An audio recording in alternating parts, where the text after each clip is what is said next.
আমাদের দেশে কিছু মৌলবী সাহেব আছে, এটি দোয়াই করে কবে বন্যা হবে, তুফান হবে, ফাউন্ডেশন আছে, টাকা তুলো, খাও, দেও, আছে না?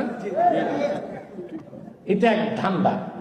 কোনো ফাউন্ডেশনের ব্যাপারে যদি আপনাদের হিসাব নিকাশ জানার প্রয়োজন হয়, গভর্নমেন্টের তো অডিট হয়, সরকার তো এটা নিয়ন্ত্রণ করেই, তদন্ত করেই।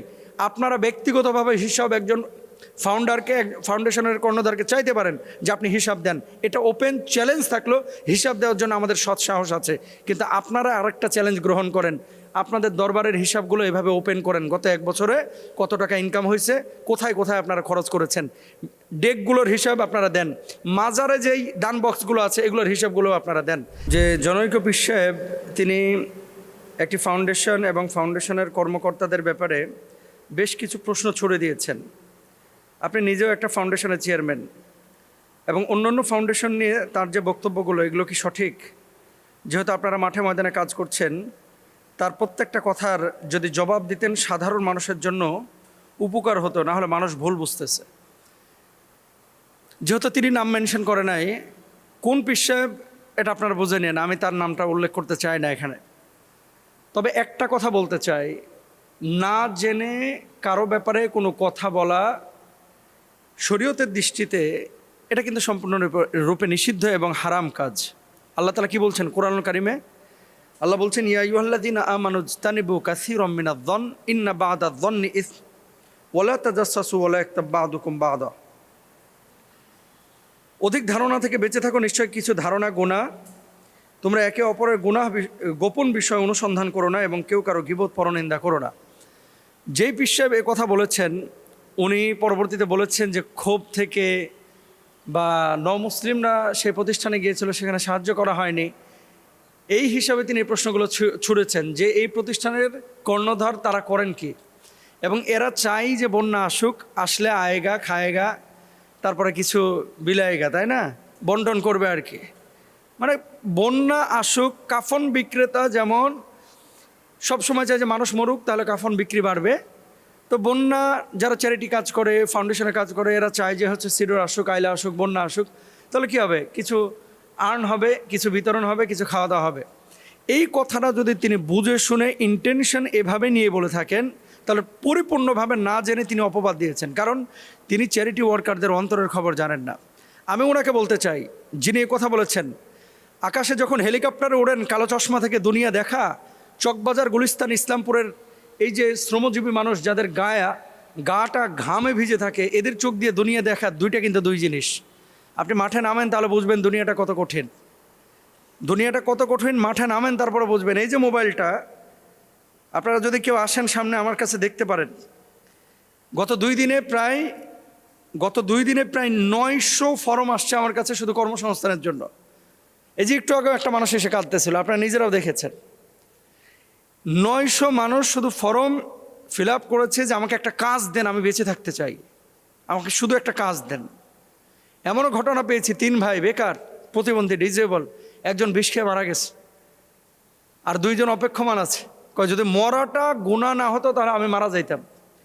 দেখেন, আমরা হুজুররা, বক্তারা, পীর সাহেবরা বা খানকায় দরবারে যারা বসে আছেন, সারাক্ষণ খালি BMW সারাক্ষণ ভালো ভালো গাড়িতে চড়েন, হেলিকপ্টারে মাহফিল করেন, মাহফিলে গিয়ে আবার 10-15 পদের খাবার খান, আমরাও খাই, এবং খাওয়ার পরে আমরা মনে করি কি দুনিয়া মনে হয় এটাই। আসলে দুনিয়া এটা না, দুনিয়া এটা না। দুনিয়ায় যদি আসল চরিত্র বা রূপটা দেখতে চান, তাহলে এই মানুষগুলোর সাথে মিশেন, যারা খেটে খাওয়া মানুষ, যারা মিসকিন, যারা ফকির, যারা অসহায়। দেখেন জীবনের গল্পটা কতজনের কত রকম। আমি তো লন্ডন থেকে এসে প্রায় 36-37টা গল্প সোশ্যাল মাধ্যমে আপনাদের সামনে উন্মুক্ত করেছি, যে দেখেন এই মানুষগুলোকে কাজ তৈরি করে দিয়েছে। কালকে কাঁচা সবজি বিক্রি করেছে ভ্যানে, যে লোকটাকে গত সপ্তাহে কর্মসংস্থানের ব্যবস্থা করা হয়েছে, কালকে সে 800 টাকা লাভ করেছে। এই যে মানুষগুলো একসময় শূন্য ছিল, কিচ্ছু ছিল না, আজকে সে একটা কাজ করতেছে, কোনো না কোনোভাবে আল্লাহ তাআলা তার ব্যবস্থা করে দিয়েছেন। এই কাজগুলোকে আপনারা কেন অ্যাপ্রিসিয়েট করেন না? এদেশের মানুষ কেন পেছন থেকে খামচে ধরে, কেন টেনে ধরে? আমি হুজুরকে বলবো যে দেখেন, আপনাকে আমরা সম্মান করি, শ্রদ্ধা করি, ভালোবাসি, কিন্তু আপনি যখন সত্তাগতভাবে কাউকে হিংসা করবেন, আপনি যখন কারো কাজ নিয়ে যখন প্রশ্ন তুলবেন, আপনি বলেছেন যে এদের হিসাব নেওয়া উচিত, যে এরা এত টাকা মানে কি করে।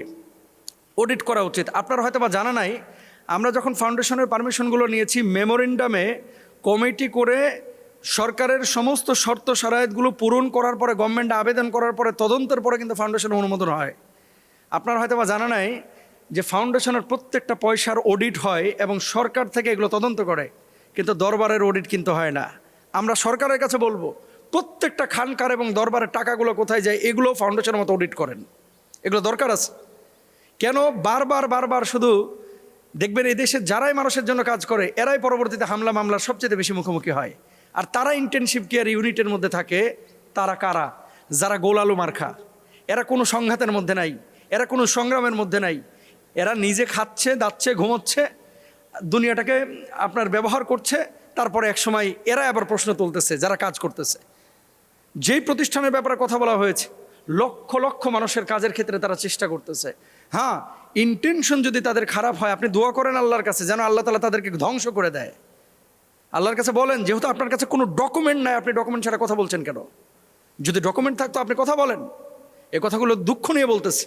আর আমি নিজে মোস্তাফিজুর রহমানী, লন্ডন যাওয়ার আগে আমার গাড়ি ছিল, এখন আমার গাড়ি নাই, আমি রিক্সায় চলতেছি। আগে নিজেকে নিয়ে ভাবতাম, এখন আমি ভাবি হচ্ছে মানুষকে নিয়ে। আগে 2টা পয়সা হাতে আসলে চিন্তা করতাম যে কোথায় জমি কিনবো, কোথায় ফ্ল্যাট করব। আর এখন 2টা পয়সা হাতে আসলে আমি চিন্তা করি যে 2জন মানুষের কিভাবে আমি কর্মসংস্থান তৈরি করতে পারি। মরার ভয় আপনার আছে, আমার নাই। যদি ভোগ বিলাসিতা আর দুনিয়া কামানোর উদ্দেশ্য থাকতো তাহলে লন্ডন আমি ছাড়তাম না, বাচ্চাগুলোকে ইংল্যান্ড থেকে নিয়ে এসে বাংলাদেশের মাদ্রাসায় ভর্তি করতাম না। আপনি কারে হাদিস শোনাইতেছেন? শোনেন, জ্ঞান অর্জন, জ্ঞানী হওয়া, বুখারীর দর্শ দেওয়া, হাদিস কোরআন পড়ানো আর মাঠে কাজ করা দুই জিনিস। যদি বুঝতে চান আমার সাথে আসেন, 2 দিন মাঠে কাজ করেন, বস্তা টানেন, রসুন পেঁয়াজ মাথায় টানেন এবং তাদের কর্মসংস্থান করে দেন। যে নোংরা প্লেটে ভাত খাচ্ছে ওখান থেকে 2 লুকমা ভাত খান, তাহলে বুঝবেন যে হেলিকপ্টার থেকে দুনিয়া দেখা আর বাজার থেকে দুনিয়া দেখা। শ্রমজীবী মানুষ, রিক্সাওয়ালা, ঘরমাক্ত মানুষের গায়ের গন্ধ আর মাহফিল কমিটির সভাপতির গায়ের গন্ধ কিন্তু একরকম না হুজুর, 2 গন্ধের পার্থক্য আছে। সুতরাং আপনি এত আক্রোশ করেন না। আমরা চাই যে বাংলাদেশে একটা পরিবর্তন হোক। একসময় মানুষ বলতো হুজুর মানেই তো মিলাদ পড়বে, হুজুর মানেই তো মসজিদ ইমামতি করবে, খতিবগিরি করবে, আর তো কোনো কাজ নাই। আর আজকে হুজুররা যখন বের হয়েছে তখন হুজুররাই খামচেয়ে ধরতেছে। হুজুররা যখন বের হয়েছে চ্যারিটি ওয়ার্কে, তারপরে মানুষের বিপদে আপদে দুর্যোগে হুজুররা যখন ছড়িয়ে পড়ছে, তখন কিন্তু আমাদের হুজুরাই তাদেরকে পেছন থেকে খামচেয়ে ধরতেছে। আমি বিনয়ের সাথে বলতে চাই, দেখেন আজকে সকাল থেকে দেখলাম আমার নামে তাদের পেজগুলোতে, একটা পেজ না ভাই, শত শত পেজে কি পরিমাণ যে প্রোপাগান্ডা ছড়াচ্ছে, কি পরিমাণ! আল্লাহু আকবার। আল্লাহ তাদেরকে বুঝ দান করুক, হেদায়েত দান করুক। আমি সেই পীর সাহেবের বিপক্ষে কথা বলতেছি না, আমি বলতে যাচ্ছি জাতীয়ভাবে যারা এদেশের মানুষের জন্য কাজ করতেছে তাদেরকে আপনারা সাপোর্ট করেন। নিজে না পারলেও অন্তত আরেকজনের বিরোধিতা করে পরিবেশটা নষ্ট করেন না। একটা ফাউন্ডেশন আপনি বন্ধ করে আপনার লাভটা কি বলেন? আপনার লাভটা কি? আর যাদের ব্যাপারে আপনি প্রশ্ন করতেছেন যে এরা চলে কিভাবে বা খায় কি, এদের ইনকাম সোর্স কি, সেটা আপনি ব্যক্তিগতভাবে জিজ্ঞেস করতে পারতেন। এভাবে ওপেন পাবলিকের সামনে বলে আপনি প্রশ্নবিদ্ধ করে এদেশের মানুষকে কনফিউশনের মধ্যে ফেলে একটা জাতীয় ক্ষতি করেছেন। হ্যাঁ, আমি সরকারের কাছে আমরা স্পষ্টভাবে বলতে চাই, কোনো ফাউন্ডেশনের ব্যাপারে যদি 1 পয়সা কেন 1টা টাকা হিসাব নিকাশে কোনো গরমিল হয় আপনারা বন্ধ করে দেন। আপনি নিজের দরবার খানকাতে যে পরিমাণ কালেকশন হয় সেখান থেকে কিন্তু শত শত মানুষের এরকম চ্যারিটি কাজ করা সহজ। আর চ্যারিটি বিষয়টা বুঝতে হলে আপনাকে কিন্তু একটু নিজেও পড়াশোনা করতে হবে যে ফাউন্ডেশনটা কি, চ্যারিটিটা কি, কিভাবে তারা মাঠে কাজ করে, কোথা থেকে পয়সা আসে এবং পয়সাগুলো কিভাবে স্প্রেড হয়, কিভাবে কোথায় খরচ হয়। তো আর কামড়াকামড়ি করেন না, আর ধাক্কাধাক্কি করেন না, প্লিজ এবার একটু স্থির হন। আমরা চাই সবাই মিলে কাঁধে কাঁধ মিলিয়ে এই দেশটাকে সুন্দর করতে। আর আপনারা অনেকে মনে করেন যে হুজুর এই বিষয় নিয়ে কথা বলার কী দরকার ছিল। আজীব ব্যাপার, আমাকে কেউ ব্যক্তিগতভাবে গালি দেখে আমি মন খারাপ করব না, আমার বাপ মাকে গালি দেখে আমি মন খারাপ করব না, কিন্তু আমার সত্তা নিয়ে টান দেবে, একটা আদর্শ নিয়ে টান দেবে, যেখানে আমার পুরো পিঠ থেকে আছে, দেয়াল মানে আপনার শেকড় লেগে আছে যে এই দেশের জন্য, এই দেশের মানুষের জন্য কিছু একটা করা দরকার। সেই জায়গাটায় যখন আপনি আঘাত করবেন, অবশ্যই মানুষের কাছে যখন আপনি প্রোপাগান্ডা ছড়াবেন, মানুষকে ক্লিয়ার করা এটা আমাদের ইমানি দায়িত্ব, নৈতিক দায়িত্ব। সুতরাং সবশেষ কথা, কোনো ফাউন্ডেশনের ব্যাপারে যদি আপনাদের হিসাব নিকাশ জানার প্রয়োজন হয়, গভর্নমেন্টের তো অডিট হয়, সরকার তো এটা নিয়ন্ত্রণ করেই, তদন্ত করেই। আপনারা ব্যক্তিগতভাবে হিসাব একজন ফাউন্ডারকে, ফাউন্ডেশনের কর্ণধারকে চাইতে পারেন যে আপনি হিসাব দেন। এটা ওপেন চ্যালেঞ্জ থাকলো, হিসাব দেওয়ার জন্য আমাদের সৎ সাহস আছে। কিন্তু আপনারা আরেকটা চ্যালেঞ্জ গ্রহণ করেন, আপনাদের দরবারের হিসাবগুলো এভাবে ওপেন করেন, গত 1 বছরে কত টাকা ইনকাম হয়েছে, কোথায় কোথায় আপনারা খরচ করেছেন, ডেকগুলোর হিসাব আপনারা দেন, মাজারে যেই ডান বক্সগুলো আছে এগুলোর হিসাবগুলো আপনারা দেন। দেখেন আমরা এগুলো খোঁচাখুচি করতে চাই না, যেহেতু আপনারা বলেছেন এই জন্য আমরা বলতেছি যে আপনারাও একটু হিসাবটা দেন, আর আমরা 0 পয়েন্টে ওপেন হিসাব দেবো ইনশাল্লাহ, কোনো সমস্যা নাই। আল্লাহ বুঝদান করুক।